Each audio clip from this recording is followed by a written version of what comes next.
and heavily caffeinated. All right, let's do this then. This is the Jeff and Bill Show. I don't agree with that. They don't always agree, but hey, at least they have coffee. Coffee. And each other. I love you, man.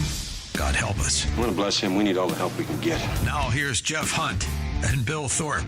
The Jeff and Bill Show on News Talk 710 KNUS.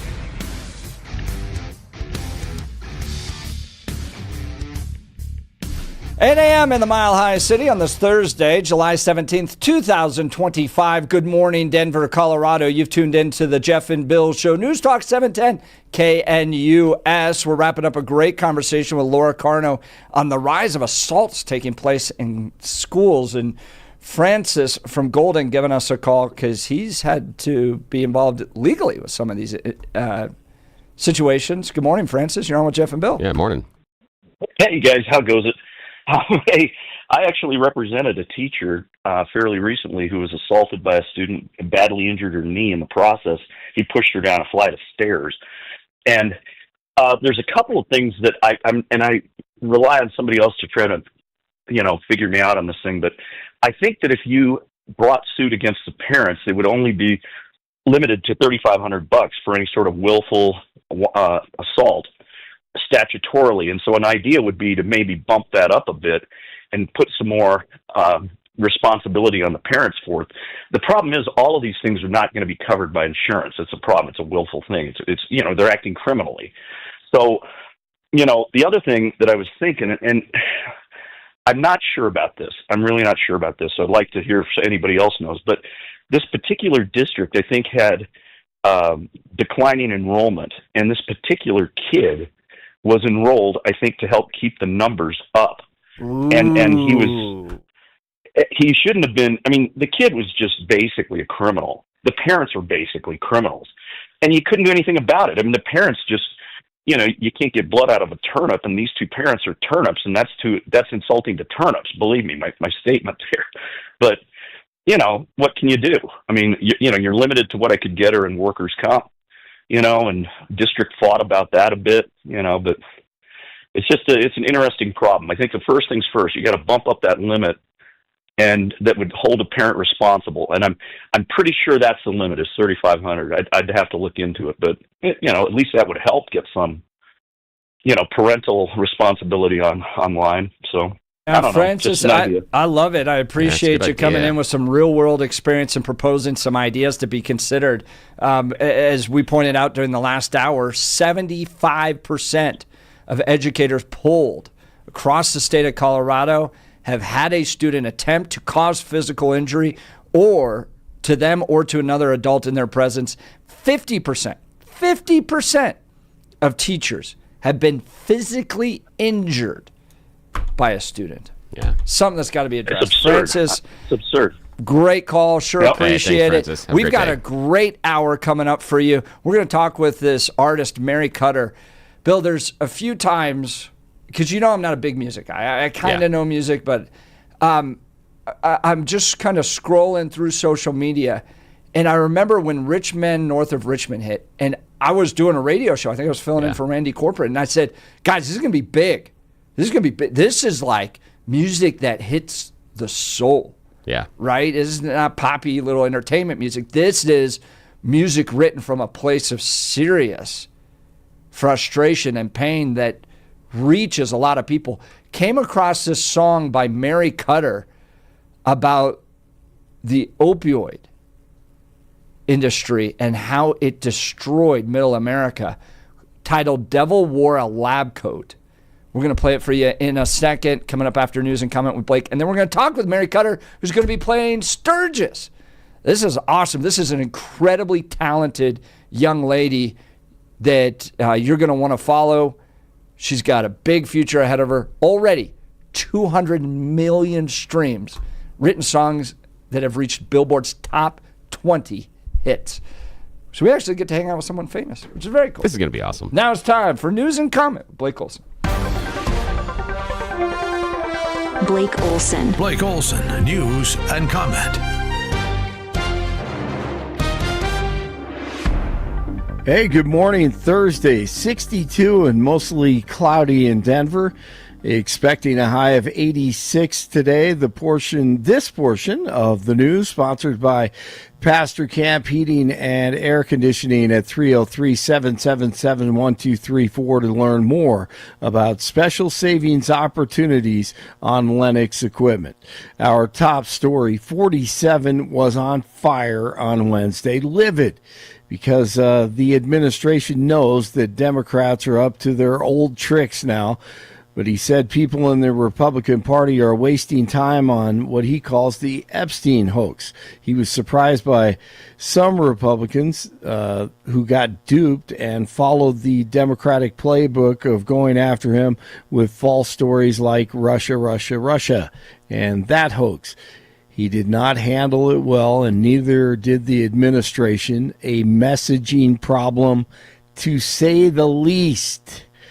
Pundits have plenty of theories. I mean, hundreds of theories out there. And I think Glenn Beck's actually makes sense.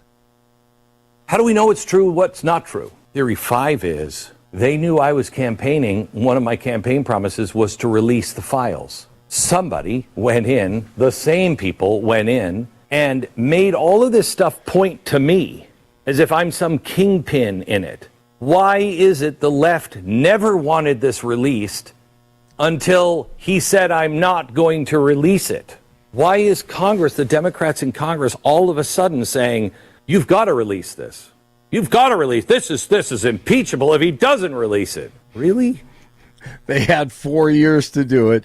He did pull a 180 on Wednesday, but that is why. I truly believe that. The president, again, stood by Attorney General Pam Bondi, saying she only released what she thought is credible from the files. Senate Republicans are giving the green light to cut funding for PBS and NPR. GOP lawmakers narrowly passed a package early this morning that would take back $9 billion in spending that had already been approved. It's part of the efforts of Doge and Elon.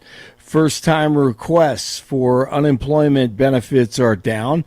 Most analysts had been expecting the Labor Department to report a bit of an increase in the number of Americans filing new applications for unemployment assistance. Instead, today's number came in at 221,000, down 7,000 from the previous week's revised total. Laura Carno, Executive Director, Faster Colorado, joining Jeff and Billy last hour. The Educator Safety Task Force surveyed 1,100 educators from across the state, asking if they had ever had a student try to cause physical injury to them or another adult in the room. 74%. Stunning. Unless you know somebody in education who has shared stories like this, you might not have known it. What I'm finding is if you know somebody in education, specifically people who left education because of some of these issues, you might not know that number. And that was only one of the questions. The incidents are not being reported by administrations, and the problem is being swept under the rug. But Carno, just one of the great Coloradans raising awareness. It was 74%. Once again, that's amazing. Aurora's mayor Mike Kaufman says there's an ongoing feeling of distrust between his city and the city and county of Denver. Kaufman was asked about the tension between the two governments during Wednesday's State of the Cities event at the Denver Center for Performing Arts. Kaufman claims Denver sent illegal immigrants to Aurora using a third-party nonprofit and has demanded reimbursement for the money spent by his city. Denver Mayor Johnston denied those claims while also saying his door is always open to Kaufman. The two mayors agreed to hold a meeting to talk about their differences and resolve Aurora's demand for reimbursement. A man is dead after a shooting in Greeley. Police officers called to a home in the 800 block of 26th Avenue on Wednesday. The 37-year-old man died after he was taken to the hospital, the Weld County Coroner's Office working to confirm the man's identity and his cause of death. No arrests have been announced. First round, British Open, Jacob Olsen, one of the leaders, 60 in Englewood, 59 in Erie, 62 in Denver. Jeff and Billy continue. It is Thursday. Blake Olson, News Talk 710 KNUS. A cold front moving south along the Front Range will trigger an excellent chance of showers and thunderstorms today through tonight into tomorrow. Be advised, especially today, of the risk of severe weather with heavy rain, large hail, strong winds. High 70s and low 80s falling into the 70s, upper 50s tonight, 80s tomorrow. Weather is a service of L&L Heating and Air Conditioning. For quick, trustworthy, and dependable service, call L&L Heating and Air Conditioning at 720-851-1691. Visit them online at bestdenverhvac.com. You'll be comfortable with L&L. Meteorologist Don Day in the 710 KNUS Weather Center.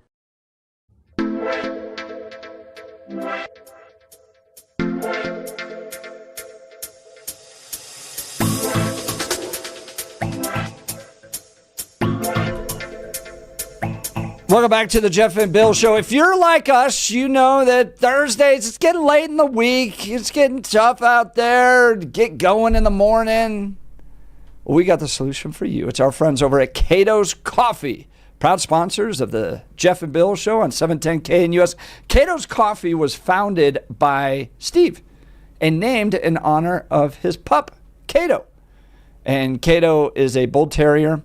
And so that's kind of like the Target dog or the Spud McKenzie dog that you see out there. Cute dogs. And when you purchase from Cato's Coffee, portions go to support animal welfare, eco-friendly practices.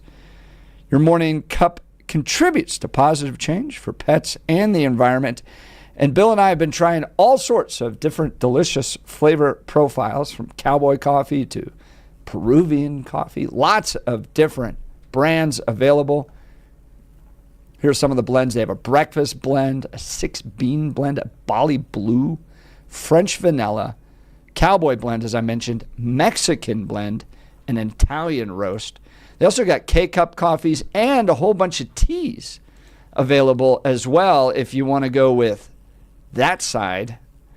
And a Malaysian chai, an apple cider, a mango treat tea, hibiscus berry tea, English breakfast, jasmine, all of that available. Go to catoscoffee.com. That's KATOSKOFFEE.com.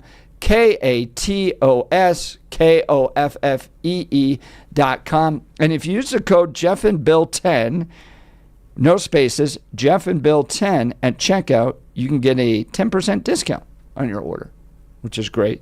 Jeff and Bill 10 at checkout for a 10% discount on your order.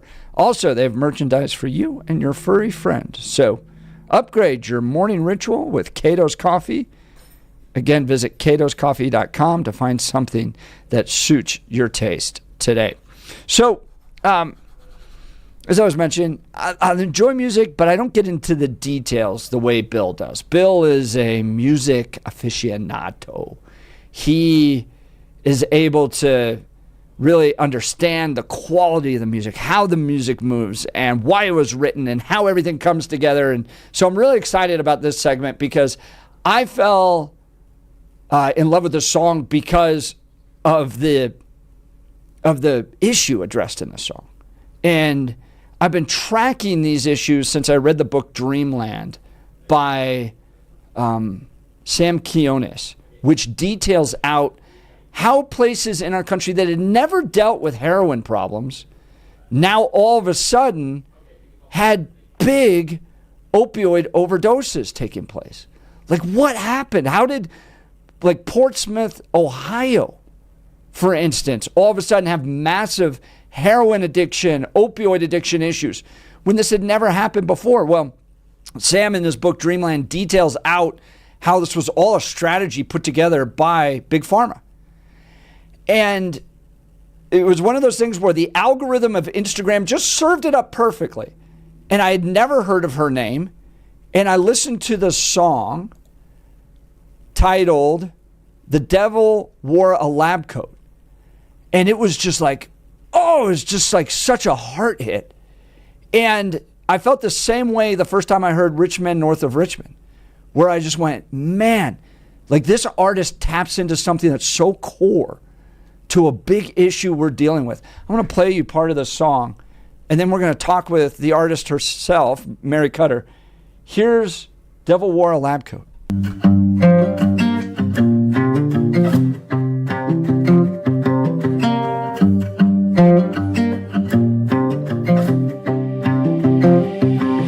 It was, hey doc, there's a thing in my knee. Been working underground since 83. Doctor said I got you the remedy. It'll kill that pain real quick, trust me.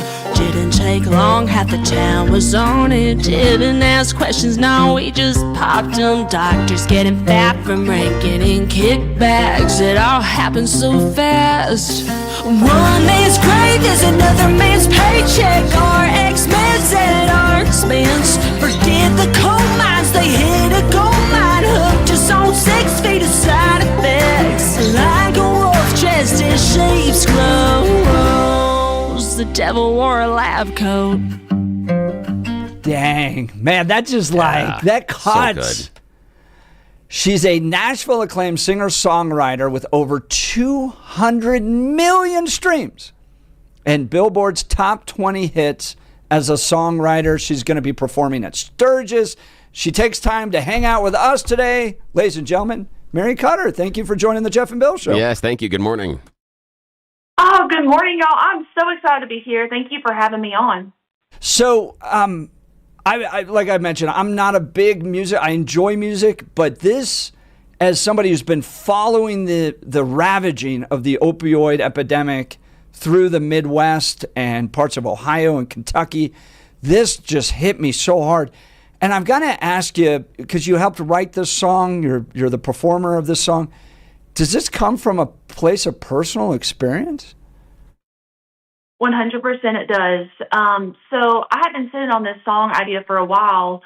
I grew up in Kentucky, and I saw firsthand how Big Pharma targeted my hometown, towns close to where I grew up, and it just totally changed the entire culture, and they're still reeling from it. And I wanted to write the idea, and I will say, so in Nashville, I don't know how familiar folks are with the songwriting system, but in the country music space, you typically have a writing session every day at 11 o'clock in the morning, and you come in with song ideas. And y'all, I cannot even tell you how many writing sessions I went into, and I was like, y'all, I have this idea. It's about Big Pharma. And they're like, what else you got? And eventually I was in the writing room. We wrote the song, and I wasn't sure how it would be received, but I posted it on social media, just the day of demo recording. Super, super rough, just what we recorded when we were writing the song, and it just exploded. And I wish it wasn't something that folks can relate to, but it seems like it is. I mean, it really is. I mean, we're getting text messages right now. I love this music. Thank you for playing it. I think when you have a song that connects with somebody's core experiences that they don't quite understand why it's happening to them, right? You have all of these towns through Kentucky, Ohio, the Midwest, where all of a sudden opioid shows up. They don't know why you have these pill factories taking place with all these doctors prescribing it all of a sudden. Then they're watching their friends, their loved ones become addicted to opioids. Then all of a sudden the opioids get addressed. Well, now people are going to heroin and fentanyl, and it's ravaging our communities, and people don't quite understand what happened. They're watching their loved ones suffer from this, and then you have this song that just pierces that experience and becomes a voice for people that are going through it. Talk a little bit about the reception of the song. You released it in May. What have you heard from other people? I've heard a lot of people's stories. That's the biggest thing. You look at the posts on Instagram, TikTok, which, by the way, the song did get taken down from TikTok for a while for misinformation, quote unquote. But it got put back up there, but which is crazy. But the comment sections are just flooded with folks talking about their experiences and, moms who've lost their sons to opioid crisis, sisters, cousins, friends, and folks also talking about how they dealt with it, but they also got out of the cycle. And something that blew my mind, I had written a song from my heart where, I'd seen what it did in my community, but I did not realize how the crisis is literally everywhere in this country. And it's something that I don't think enough folks are talking about, but the response has been pretty crazy. I spent some time with folks from the DEA, went through their Citizens Academy. They have a campaign out right now called One Pill Can Kill, because it can. A single pill can. Right. But I wanted to take people back to the history of what happened. This is important to understand. So there was a drug that was created by Purdue Pharma called Oxycontin. And what they went around to all these conferences with doctors, and what they said was, and this is all detailed in the book called Dreamland, which is an investigative, a journalistic study through everything that happened here. They went to all these doctor conferences and they said, we have a new miracle drug that is non-addictive. Now, we all laugh and go, of course it's addictive. We've seen it. But they were actually telling the doctors, this is a non-addictive drug. It's miraculous. It deals with pain, people who have chronic pain. And they put a lot of guilt on doctors, saying that if you're not prescribing this, in fact, over-prescribing it, you're not being a real good doctor. You're not taking care of your patient's pain, which they called a new vital sign to health. And so they pushed this drug. They then did kickbacks, as you mentioned perfectly in this, which is why I'm surprised TikTok took it down, because there's lots of evidence that this is exactly how it played out. They started taking these doctors on lavish vacations. If you overprescribe this, if you had record numbers of prescriptions, and reminder, this isn't addictive. They kept saying it's not addictive. Then you were taken on these big junkets out to tropical islands and you were treated well. So then doctors are going, well, I'm going to prescribe the hell out of this drug. And so they just started prescribing it over and over again. Then what happened was we got smart about what they were doing, and we shut down Purdue Pharma and some of these other companies. Well, you had people that were addicted to this drug. So then they go to heroin to buy it on the streets. Then fentanyl shows up. This is the roadmap to where we are now. It was all laid out. It took place. And you have real people suffering. And you have this great song by Mary Kutter, Devil Wore a Lab Coat, that gets it exactly right. And then becomes an anthem. Yeah, go ahead, please. And, I'll tell you what, Jeff, sorry to talk over you. I got real excited because I was like, this feller is explaining to a T what happened. And that was something whenever we wrote the song, we were like, we got to stick to the evidence because this is proven in court. That's what, maybe a lot of folks don't even realize. These are not conspiracy theories, And it's very hard to comprehend folks doing that to another human. But it happened, and I think it is a truth that needs to be called out. And I appreciate you being such a voice for, honestly, not to sound dramatic, but the voiceless, because that's what you do every day on your program. And this issue is one that, folks need to talk about. That's Mary Kutter. We've been playing her song that she's recorded, Devil Wore a Lab Coat. I want to give you a little bit of a sample as well. She is telling the story about growing up in Kentucky and seeing the opioid epidemic take the lives and destroy those around her and in her community. Here's just a sample. We'll go back to the interview with Mary in just a sec.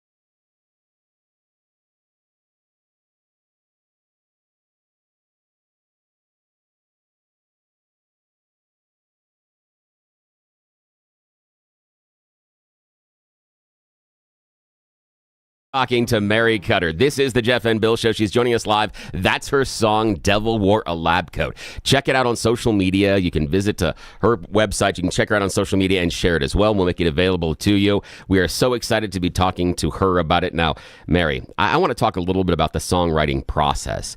You had this idea to tell the story about the experiences you saw in the community you grew up with in Kentucky. You're in Nashville at the time. You're doing really well. You're making your bones as a songwriter. You've got a number of songs that have hit the top 20 on the billboards. You got more than 200 million streams. You have this idea, but you keep getting shot down. You keep bringing it into the writer's room, and they keep saying, no, no, no. What was it inside of you where you knew there was something here? How did you know this was a story that just needed to be told? Well, this is the thing.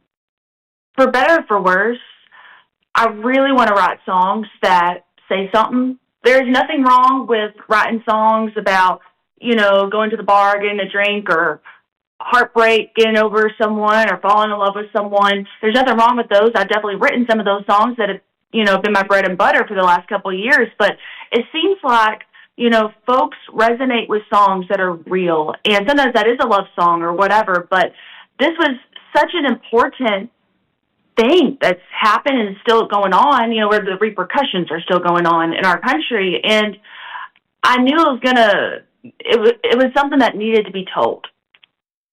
Yeah, and I appreciate the storytelling aspect that you have inside of your writing. You're correct that, we've got that idea of, okay, maybe we've got beer in Mexico. Maybe it's, beer for your horses. There are those songs that are fun to sing along with, but those songs that oftentimes really seem to resonate are those that tell stories. I go back to, and this again, I'm older than most of us here in the conversation, but one of the songs that resonated with my peer group rolling through high school was Garth Brooks and Friends in Low Places, because I knew people who were in low places, and that was a story that he told about it as well. You look at Rodeo, you look at those things that Garth tells. There are some great storytellers throughout it. So let's talk about the songwriting process. For the Jeff and Bill listeners, what is something about the songwriting process when you're in that writer's room in Nashville that we don't know? What's something unexpected that goes on in that writer's room? I love that question. I have never been asked that before, and it's kind of cool to talk about the writing process because every single morning I wake up and I solo write, then I go to my writing session. So really how the writing world works in Nashville, just about every single song that you hear on the radio in the country music genre. Now in pop it's a little bit different, but with country music in Nashville, you typically have the artist in the room, a producer in the room, and the producer will take care of the recording of the song. And then you'll normally have one more writer that's maybe great with lyrics or great with melodies. And a lot of times, since COVID, a lot of home studios popped up. And so it's really common, like this song, for instance, The Devil Wore a Lab Coat, we wrote in the basement of my buddy's house. He had just bought a house with his wife, and we went over, and he has a little home studio set up that he produces full-blown records out of, which is so crazy. But it's a very homegrown situation where we bounced around different song titles and song ideas, and then how Devil Wore a Lab Coat popped up. So I tell the fellers about it. I was like, hey, I have no idea if folks even want to hear a song about this, but could we tell this story and not make it a sleepy, sad thing? Let's make it an anthem. And my buddy Ross, he picked up his guitar and he started literally playing the guitar lick you hear in the beginning. And we're like, that's it. And that song just kind of fell out in 45 minutes from start to end, which that's pretty fast for the writing process. Normally, a song writing session will be about 3 or 4 hours, but some days you strike gold. Now, that's Mary Kutter. You're listening to her voice. She's joining Jeff and Bill live. We're highlighting her new song, Devil Wore a Lab Coat. She's talking about her personal experience growing up in Kentucky before she went into the big country music scene in Nashville, and her experience seeing friends, family, and basically her community torn apart by opioid addiction. It's a fantastic song. Make sure you share it on your socials. Now, Mary, I want to know about that time in which, the hair goes up on your arms or on the back of your neck because you know that the song has got something there. You just talked a moment ago about the co-writer takes out his guitar and he hits that opening chord and you're like, oh, that's it. What's it like? How do you know? Where's that secret spider sense come from when you know, oh, that's going to work and that's not going to work? I speak to this because I've been doing radio for more than 3 decades, and I do FM radio in addition to what we do here. And I've told people for decades that I can hear a hit. I can't tell you if a song is going to be a hit. I don't have that kind of superpower, but when I hear a certain song, I know that it's going to be a hit. It's not 100%. I can't win a lottery, but what's it like? Talk to me about when you heard that chord he was playing, you knew it would fit. What's that like? Talk to us about it. It feels real good, I'll tell you that. And something else that I have found is, and it happened with this song, we were writing the chorus, and one of us said, one man's grave is another man's paycheck. And we all just kind of got real quiet for a second, and we looked at each other and we're like, is that too far? And I was like, maybe, but I say, we say it because it's the truth.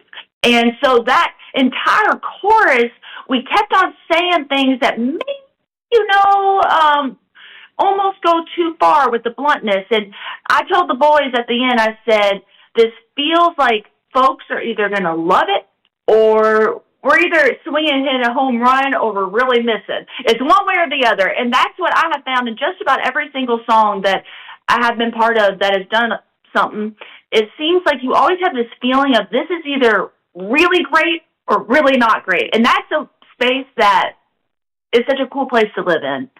Oh, it's amazing. That's kind of what we do on the show here many times. It's Mary Kutter, country music star, joining us because of her new song, Devil Wore a Lab Coat. Jeff ran across it on social media. We think it's absolutely fantastic. We want you to check it out. We'll make it available for you. You can see it on Jeff's socials as well. Check out Mary Kutter online. She's really blowing up. Now, she's got a really nice resume. She's got some top 20 hits. She's got a bunch of gold records that are sitting on the wall. And Mary, I want to talk to you about that writing process for a second. Share with our listeners, what was it like the very first time that you heard a song on the air that you had a hand in writing? You helped craft it. It's your baby, but now it's been released to the public. What is that like, hearing your work going out live over the air for the very first time? It's a very special thing. And I've been really blessed to, have helped write songs that, touch a lot of folks. And one of the songs is this song called Wreckage, and it ended up doing a whole bunch of really cool things. It became a platinum record, and, it was on the charts, did the whole shebang, and it struck me. I was in Germany earlier this year. I got a call to play this festival over there, and so I was over there playing a show, and while I was there, Nate Smith, who cut Wreckage, recorded that song, and who I wrote it with, he also had a concert in Germany. So after my shows, I went to go see Nate perform. And we were in this huge arena, and I'm sitting there watching Nate perform, and all of a sudden, the beginning piano of Wreckage begins. And we're literally in Germany, folks. We're not in America. We're not in England or Australia. English is not the first language, right?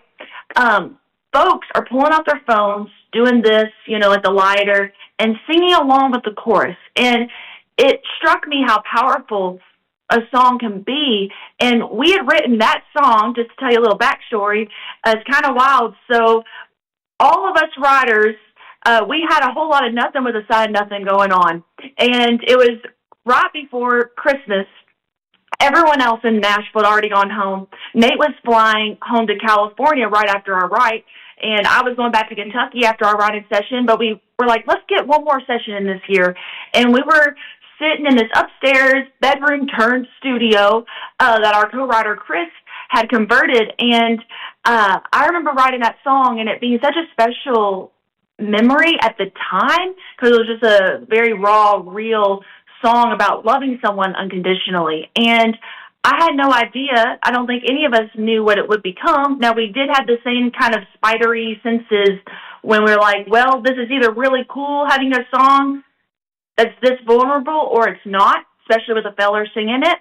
But in that moment, it was so special. But then fast forward to seeing it with my own eyeballs and hear it with my own ears, how that song is literally jumping the pond, You know what I'm saying? And being heard by so many folks. It's very special. That's amazing because you're in a country where English is not the first language, and there they are singing along with your song. That's crazy. Yes. Oh, my God. That's Mary Kutter. We're highlighting her song today, Devil Wore a Lab Coat. We'll play more of it for you later. Check it out on socials. You can see Jeff's on Jeff Hunt on X, the Twitters, and you can check it out there. Share it with all of your friends. It's about her personal experience growing up in Kentucky and seeing the opioid epidemic destroy her local community. It's really powerful, and I love the fact that, yes, she's a great storyteller, and she likes to push the line. You know how we like to push the line here on the Jeff and Bill Show. Now, Mary, you've been more than generous with your time. I only got two more things that I'm taking up your time. First is I want to know, of all the songs you've written, so that our listeners can go and explore your catalog, what is your favorite? If you had to pick one that you think is the one that means the most to you,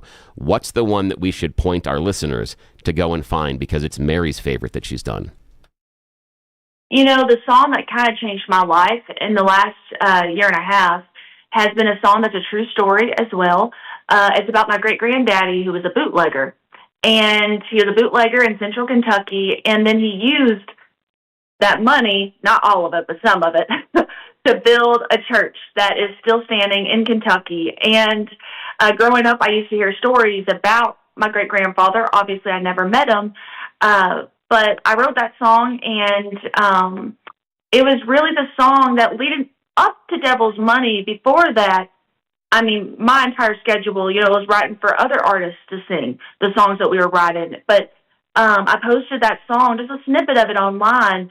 I was standing in front of the church that he had helped build, and it just did its viral thing, and it really kicked down the door with my whole world changing. And that song's just really special to me because the underlying message of it, to me at least, is he was a flawed man, like we all are, but he really loved, you know, his family, he loved his community, he loved God, and he tried to do some good while he was here on earth. So that's really a special one. Oh, and you are absolutely right. Okay, that's Mary Kutter. You got to check out her song, Devil's Money. We're highlighting Devil Wore a Lab Coat. But, Mary, when you were describing the song, I in Jeff's ear, I told him the title before you mentioned it. I knew the song. It is a fantastic song. I heartily recommend it. It is a wonderful story. You tell the story beautifully. Thank you. Yes, it is fantastic. So everybody's got to check that one out as well. Okay, last question I've got right now. What was the very first song you ever wrote? And I mean, even if this goes back to Mary running around with maybe a cassette deck or something else when you're like 8 or 9 years old, what's the first song that you wrote and what was the inspiration? Well, you know, I don't remember what the lyrics were, but I remember I had my little puppy dog, Sparky, and I grew up on a farm. We had cattle and we had llamas. We had always a bunch of dogs running around, and anyway, I remember my parents were the kind of parents that they tell my brother and me to go outside and play and literally, you know, do our thing until it was supper time in the summer, you know. And I remember just coming up with melodies all the time. And, of course, my doggie was a captive audience, you know. And but it really was a thing that I didn't even know that songwriting was a profession. I guess I should have realized that, you know, because I loved music all along. But it was just kind of something that, although I don't think I even realized I was writing songs, I was from the get-go. Oh, Mary, that is such a special story. Now, I've got to share with you. Here's just an idea. If you need something else that can go on social media, if you have some of your very early recordings, it may be interesting to go back and revisit them, but through the lens of an older songwriter. It's very difficult to critique other people's songs, but come back and say, this is the advice I would give to young Mary, and talk about it. And this is where we go. And, oh, she's got an idea here, and this is what I'm looking for. And it would be a neat reflection because you're not criticizing anybody but yourself. You're not telling anybody else's baby they're ugly, but you're highlighting the good and the bad, and it might be very interesting for your fans. I would love that idea. That would be really cool. I would have to, go in the attic and try to find some notebooks from back when I was probably 12 years old, writing about who knows what. But that's a really cool idea. And wouldn't it be fun to take some of those young songs and then make them modern now and say, this is what we do with it now? It could be kind of fun. That's Mary Kutter. Love that. I think that's really cool. Oh, thanks, Mary. You can learn more about Mary Kutter if you go to marykutter.com, and she's got all of her social media there. She's got a number of shows coming up. She's going to be playing Sturgis in a few weeks. Mary, M-A-R-Y, Kutter, Kutter.com, marykutter.com. This is just one of those God things where saw this song, Devil Wears a Lab Coat, and it just hit a chord very powerful. Same way that Richmond, north of Richmond, connected with me when that first came out. Text messages coming in very positive saying she's the whole package. She's got the supermodel good looks. She's got the authenticity. She's a lot of fun like Dolly Parton, and they all love the songs as well. So, Mary, thank you so much for taking time to join the Jeff and Bill Show today. Thank you so much. This has been such a treat. Oh, and I'm hearing a little bit, I don't ever say that people sound like this or the other, but I hear a little bit of Maren Morris in your voice, and I hear a little bit of Trisha Yearwood, but you're not aping either one of them. You've taken some of the best, and your resonance is fantastic. What a compliment. Thank you, Sugar. I appreciate you both, and this was just a blast. Thank you. Keep crushing it. Thank you. Have a great Mary day. Kutter. You can learn more about her at marykutter.com. It's amazing. Let's play it one more time. This is the intro to Devil Wears a Lab Coat.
Welcome back to the Jeff and Bill Show. Lots of conversations today.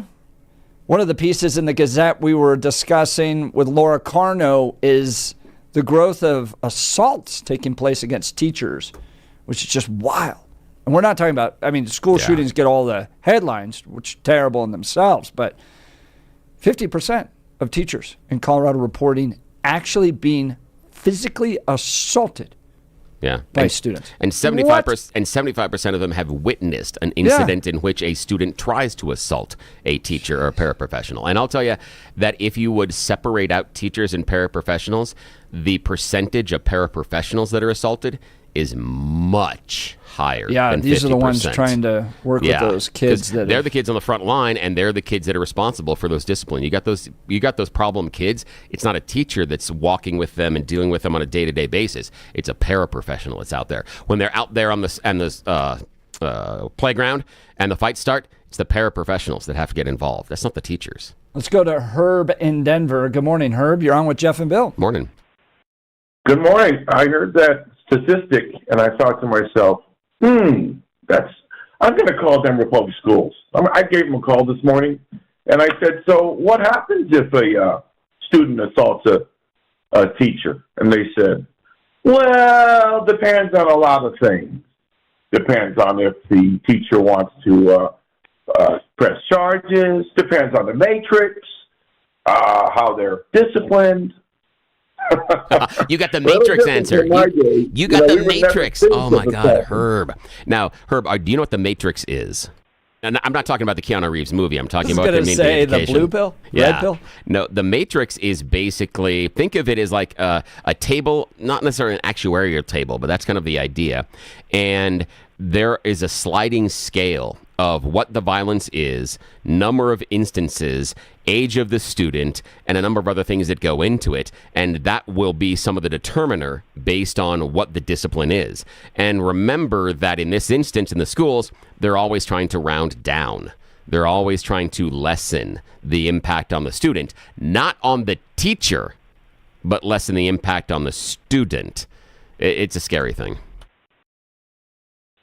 Yeah, like I was saying, I mean, I went to Denver Public Schools back in the 70s, and we wouldn't think of doing such a thing. And we were disciplined. I would imagine if a student did that, I mean, they'd be disciplined just like that. I mean, yeah. Different times. And here's the other thing, man, is think about this, Herb, we talk about kids in classes and how we have all these underachievers, but think about if you have one or two in a classroom of 35, you get 1, 2, 3 of these kids that are a disruptor.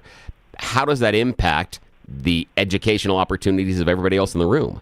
Because as Laura Carno pointed out earlier, that it's not just if a kid in the middle of class gets up and assaults the teacher. It's not just the teacher that has to deal with it. There's an impact on all the rest of the kids. So the kids not only lose out on that learning, but they have the impression that there's another student here in school that is going to punch the adults and attack the adults. How does that impact them just on a daily basis? I mean, it's crazy. It's crazy. It affects everybody. So I asked them, the board, and they said, well, you need to call the school board. Yes, laugh out loud, yes. Tay Anderson's going to help with that answer. He's not on the school board anymore, but if you can imagine. Yeah, I understand the problems we're in currently. Yeah. Now, I got a question for you, Herb. Now, their experiences, and I know it's a number of years past as far as being in high school, though. Do you think there is a solution? Now, Jeff, tongue-in-cheek, has suggested that, hey, if the student hits you, let the teacher hit the student back. But, if I gave you the Jeff and Bill magic wand this morning and you were able to create a program or an idea how to deal with this, what would be your ideas? Well, I mean, my first thought would be suspension, but here's another thought. What about that student would have to, go in front of the school and, declare that I hit this teacher, and just all the consequences that they went through to, instill in the other students, you can't hit a teacher. Something like that. That's the thing but what do we do on the other end? Because, in many cases, it is so hard to get them disciplined. The idea of getting someone suspended, oh my gosh, you would not believe how difficult it is to get a kid expelled from the public school system. And part of that problem is, what do you do with them? Because if this kid's a problem and he's fighting people in class or hitting teachers in class, kicking him loose on the streets and giving him an extra free 8 hours a day isn't going to help. So when you kick him out of school, you expel him. What do you do with him? Yeah, I heard you say that earlier a few days ago. That's the problem. Tar and feather. So we gotta, guys, it's not hard. You need to put the 10 Commandments up on the walls. You need Catholic nuns in the classrooms, and then tar and feather the parents. Hey, Herb, thanks for the call, man. I appreciate it. Have a good day. I'm serious. I mean, it's just, I don't know. Shame. Walk around with a bell of shame. Shame.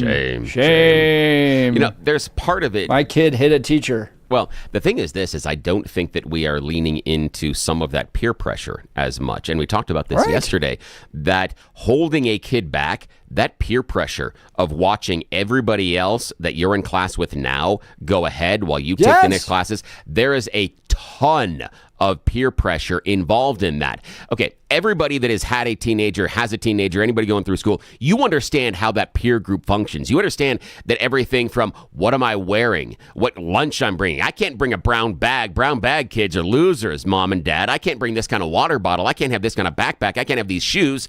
You want to talk about the peer pressure power of telling that kid they're going to sit back in that class while everybody else is a senior next year? There are going to be some changes. We can figure it out. We just got too soft on these kids. All right. 9 o'clock hour. We're going to be joined by an Arapahoe County Commissioner, talking about the Arapahoe County Fair coming up, and then Jimmy Sengenberger is joining us. Lots to cover. You're listening to The Jeff and Bill Show. We are 710 KNUS.